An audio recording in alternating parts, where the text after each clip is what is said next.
ಸಂಗೀತ ಕಲಾಭಿಮಾನಿಗಳಿಗೆ ನಮಸ್ಕಾರ. ಇಂದು ಭಾರತ ದೇಶ ಕಂಡಂತ, ಅದನ್ನು ದಕ್ಷಿಣ ಭಾರತ ಕಂಡಂತ ದಾಸಶ್ರೇಷ್ಠರಲ್ಲಿ ಅಗ್ರಶ್ರೇಯಾಂಕದಲ್ಲಿ ಬರ್ತಕ್ಕಂಥ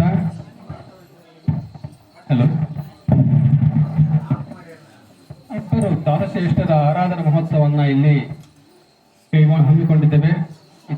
ಇದೆಲ್ಲ ಕಾರ್ಯಕ್ರಮಕ್ಕೆ ತಾವು ಬಂದು ಸಾಕ್ಷಿಯಾಗಿದ್ದೀರಾ.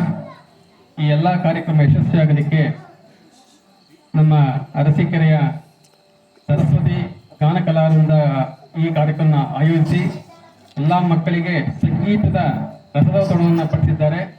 ಸಂಗೀತದ ರಸದೌತಣವನ್ನು ಪಡಿಸೋದ್ರ ಮೂಲಕ ಈ ಒಂದು ದಾಸಶ್ರೇಷ್ಠರಿಗೆ ಒಂದು ಆರಾಧನಾ ಮಹೋತ್ಸವವನ್ನು ಸಮರ್ಪಣೆ ಮಾಡಿದ್ದಾರೆ.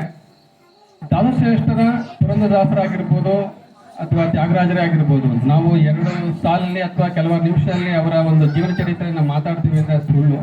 ಕೇವಲ ಒಂದು ಸಣ್ಣ ಒಂದು ಪರಿಚಯನ ಮಾಡುವಂತಹ ಒಂದು ಪ್ರಯತ್ನ. ಮೊದಲು ಪುರಂದರದಾಸರ ಬಗ್ಗೆ, ಮೊಟ್ಟ ಮೊದಲನೇದಾಗಿ ಪುರಂದರದಾಸರ ಬಗ್ಗೆ ಅವರನ್ನ ಕರ್ನಾಟಕ ಸಂಗೀತ ಪಿತಾಮಹ ಅಂತ ಕರೀತಾರೆ. ಅವರು ಹುಟ್ಟಿದ್ದು 1484ರಲ್ಲಿ. ಅವರ ತಂದೆ ವರದಪ್ಪ ನಾಯಕ, ತಾಯಿ ಲಕ್ಷ್ಮಮ್ಮನವರು. ಅವರ ಹುಟ್ಟು ಹೆಸರು ಬಂದು ಶ್ರೀನಿವಾಸಪ್ಪ ನಾಯಕ ಅಂತ. ಜನ್ಮಸ್ಥಳ ಪುರಂದರಗಡ. ಬಟ್ ಇತ್ತೀಚಿನ ಒಂದು ಅನ್ವೇಷಣೆ ಪ್ರಕಾರ ಅವರು ಹುಟ್ಟಿದ್ದು ಆರೇ ಗ್ರಾಮ, ತೀರ್ಥಹಳ್ಳಿ ತಾಲೂಕು ಅಂತ ಕೂಡ ಹೇಳ್ತಾರೆ. ಬಟ್ ಮೊದಲಿಂದ ಪುರಂದರಗಡ ಅಂತ. ಅವರ ಹೆಂಡತಿ ಸರಸ್ವತಿ ಅಂತ ಹೇಳಿ. ಅವರ ಗುರುಗಳಾದಂಥವರು ವ್ಯಾಸರಾಯರು. ಅವರು ವ್ಯಾಸರಾಯರ ಪ್ರವಚನಗಳಿಗೆ ಮಾರು ಹೋಗಿ ಲೌಕಿಕ ಜಗತ್ತಿನ ತ್ಯಜಿಸಿ ಅಲೌಕಿಕ ಜಗತ್ತಿನ ಕಡೆಗೆ ಮಾರು ಹೋಗ್ತಾರೆ. ಅವರ ಹಿಂದೆ ಅವರ ಪತ್ನಿಯಾದಂತಹ ಸರಸ್ವತಿಯು ಕೂಡ ಅಲೌಕಿಕ ಜಗತ್ತನ್ನು ಹಿಡಿತಾರೆ. ಎಷ್ಟು ಮಟ್ಟಿಗೆ ಅವರು ಅಲೌಕಿಕ ಜಗತ್ತನ್ನು ಹಿಡಿತಾರೆ ಅಂತಂದ್ರೆ, ಅವರು ಎಷ್ಟು ಶ್ರೀಮಂತರಾಗಿದ್ದಾರೆ ಅಂತಂದ್ರೆ ಊಹಿಸಿಕೊಳ್ಳಿಕ್ಕೂ ಸಾಧ್ಯ ಇಲ್ಲ. ಅಂತ 15ನೇ ಶತಮಾನದಲ್ಲಿ ಅವರು ನವಕೋಟಿ ನಾರಾಯಣ ಅಂತಲೇ ಪ್ರಶ್ನೆ ಪಡೆದಂಥವು. ಅಷ್ಟು ಆಸ್ತಿ ಇತ್ತು. ಬಹುಶಃ ಇವತ್ತು ಅವ್ರು ಇದ್ದಿದ್ರೆ ಪ್ರಪಂಚದ ಮೊದಲನೇ ಶ್ರೀಮಂತರಾಗಿರ್ತಿದ್ರು. ಅಂಥವರು ಸಮಸ್ತ ಅವರ ಐಶ್ವರ್ಯವನ್ನು ತ್ಯಜಿಸಿ ಅಲೌಕಿಕ ಜಗತ್ತಿನ ಕಡೆಗೆ ಮುಖ ಮಾಡ್ತಾರೆ. ಅವರ ಹೆಂಡತಿ ತಾವು ಹಾಕೊಂಡಿದಂಥ ಒಡವೆ ಆಭರಣಗಳನ್ನು ಕೂಡ ತಿಪ್ಪೆಗೆ ಎಸೆದು ಹೋಗ್ತಾರೆ. ಆ ಊರಿನ ಯಜಮಾನ ಕೇಳ್ತಾರೆ, ಅಲ್ಲಮ್ಮ ಇಂಥ ಆಭರಣ ಎಸೆಸ್ತಾ ಇದೆಯಲ್ಲ ಯಾಕೆ ಅಂತ. ಆದ್ರೆ ಅವ್ರು ಹೇಳ್ತಾರೆ, ಇದು ನಿಮಗೆ ಆಭರಣ ಅಷ್ಟೇ, ಅದು ನನಗೆ ಇದು ಲೆಕ್ಕಕ್ಕಿಲ್ಲ ಅಂತ ಹೇಳಿ.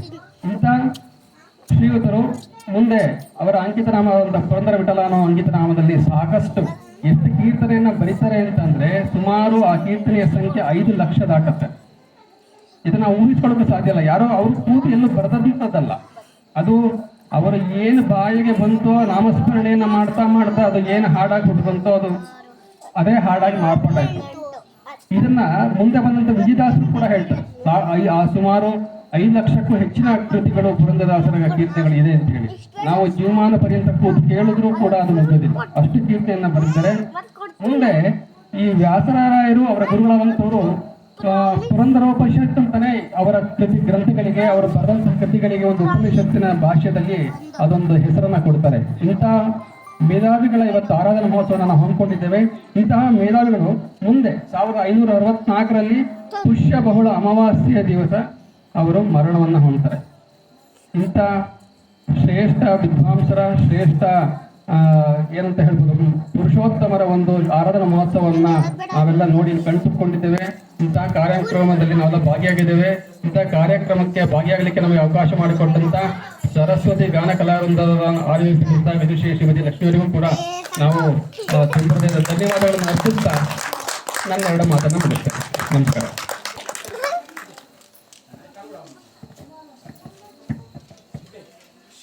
ಪುರಂದರದಾಸರ ಬಗ್ಗೆ ಬಹಳ ವಿಸ್ತಾರವಾಗಿ ಬಹಳ ಅದ್ಭುತವಾಗಿ ಮಾತನಾಡಿದಂತಹ ಶ್ರೀಯುತರಿಗೆ ಧನ್ಯವಾದಗಳು. ಈಗ ಸಂಗೀತ